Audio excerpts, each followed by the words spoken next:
Nagsugba og ayan, nagsugba og isda.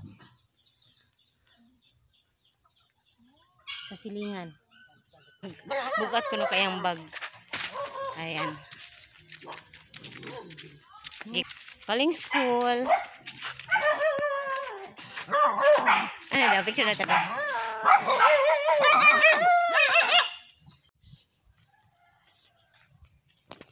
Good morning. Ayan.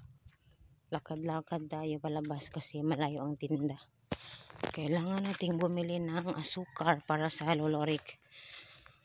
At tinapay. Ayan.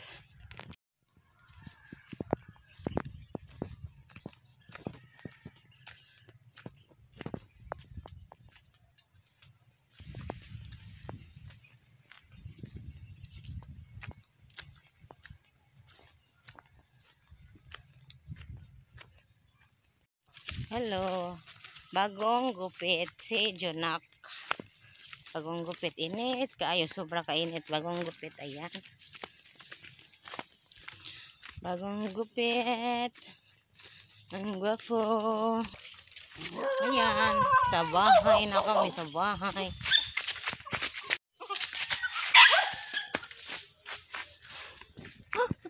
So ayan, galing Urban 4.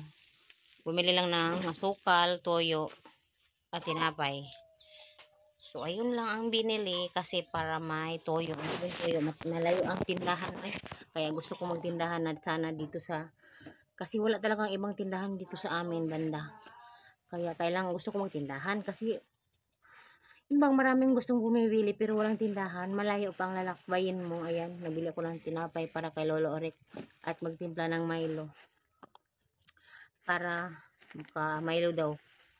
Para maging strong. Para maging mas strong yung ugali. Kagabi nagdebate kasi di siya mukaon kan na late ug hatod ang pagkaon. Tapos hinatid doon ni Dudong, galit. Pumunta din ako, galit. So hindi talaga pala kinain, sabi ni Christopher.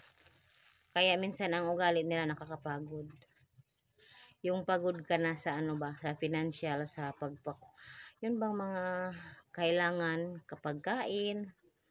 Kasi sobrang hirap ng tapos ganun pang ugali, di mas mahirap. Wala na naman siyang pera ngayon. Yung kinakain niya galing sa amin. Tinawagan ng biyanan ko yung kapatid para tulungan sila, ayaw din. So yung biyanan ko bulag-bulag din, hindi masyado nakakita. Tapos yung niya parang kulang din yung niya. Medyo hirap din siya sa mga ngayon kailangan. So yung Lolo Orik sa amin ngayon kinukuha ang kapag kain, kanin, ganun. So yun. Basta hindi na hirap i-describe. Ko lang may bigyan ng tinapay, mamaya ako na papakainin, magbanlaw pa ako. Kaya ng umaga parang ko naimot-imot, kakapagod minsan. I have my own bottles, tapos dagdagan pa nila, parang pagod, nakakapagod ba. Akong oras ngayon kasi wala naman akong trabaho, maglaba lang siguro ako bukas. So ngayon wala akong trabaho kaya andito na ako sa bahay. So gusto ko maghanap ng puhunan pero ayoko ring mangutang sa 5-6 oy. Malulugi lang tayo pero siguro palaging sumasakit dito. Ay pinagdadaanan na yung ako.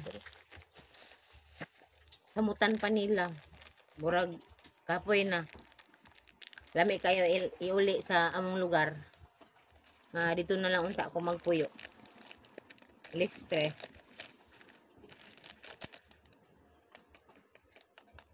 Timplahan natin ang Milo. Pagbigyan ng pagkain. Tinapay. Wala pala ito.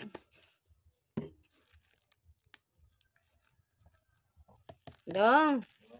Itong tupper dong para butangan aning asukar. Karon naman yung asukuan, no? Wala, na isubay. Aray, ayan. Timpla-timpla, bigay natin doon. Hindi ko na ibibidyo pagpunta doon kasi medyo masungit siya. Minsan nakakapagod yung ugali talaga. Yun talaga ang ugali. Pati yung kahirapan din sa buhay. Plus ugali, kapagod.